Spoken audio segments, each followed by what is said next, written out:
Le Corten aime voyager. Il accueille les clients à l'entrée d'un restaurant de Freiburg.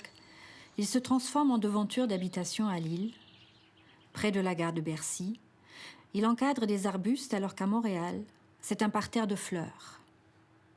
Plus anonyme, le voilà qui balise, un peu de travers, un rond-point à Villeneuve-d'Ascq. Au Champ de Mars de Valence, une sculpture de Georges Murdra dresse son Corten comme un animal préhistorique. Vous le reconnaissez à la Junquera en Catalogne espagnole, habillant le musée de l'exil. Le Corten se dissémine. Il saupoudre sur le monde les grains de sa rouille, paradoxalement inaltérables. À Dixmude en Belgique, il recouvre le tablier d'un des ponts qui enjambent l'Isère. Le Corten est un acier très spécial d'invention récente, datant des années 80. Lors de sa fabrication, il se couvre d'une couche d'oxydation autoprotectrice. Luttant contre la corrosion qui l'attend, il en prend l'apparence jusqu'à intégrer cette apparence à sa composition, se confondant ainsi, dans un mimétisme tout animal, avec la rouille qui lui vaudrait précisément du mal. Résistant au temps, weather and time, Wetter und Zeit, il prend ainsi, dès la naissance, un coup de vieux pour acquérir une éternelle jouvence. Mais le Corten n'est pas simplement là pour soutenir à lui seul la structure de bâtiments immenses, ni pour faire le beau du haut de sa rousseur automnale.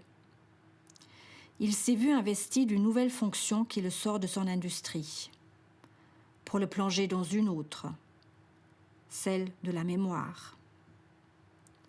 Ici, le musée de Solidarność à Gdańsk. Le Corten a donc rapidement acquis cette autre valeur d'usage qui le différencie de son identité d'origine. Il ne sera plus jamais ce simple matériau de construction qui justifia sa création. Ayant trouvé plus lourd que lui, il est devenu différent sous le poids de la mémoire, sans avoir pourtant changé rien dans ses atomes ni dans leurs agencements.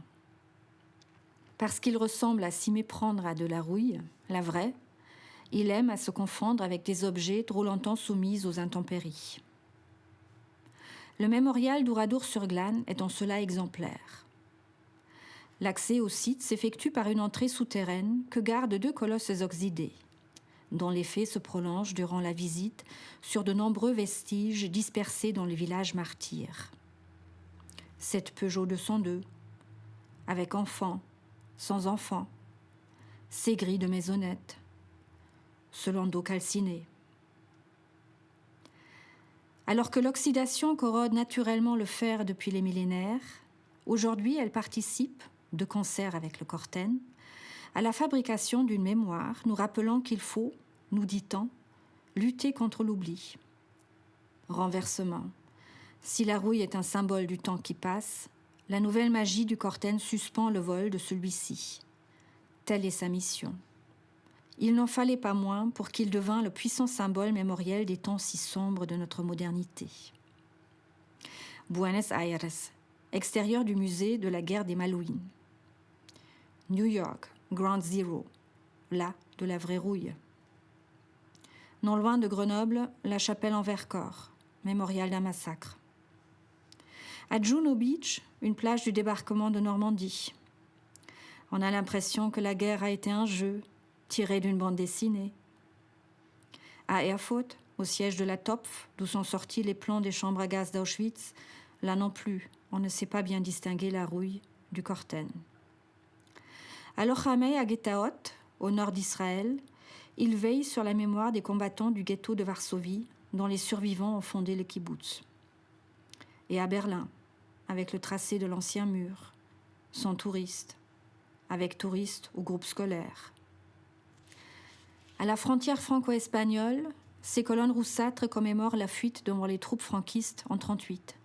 Et non loin, l'hommage de caravane à Walter Benjamin s'entr'ouvre vers la mer, qui, elle, n'est pas rouge. Pour que l'on ne s'égare pas dans les dédales du mémoriel, une même signalétique d'un bout à l'autre de la planète nous guide. Bordant le mur d'enceinte du vaste cimetière militaire près du village de Lezentouk, en Flandre, s'étire un mémorial insolite où s'alignent des barres de Corten d'1 mètre ou plus, environ.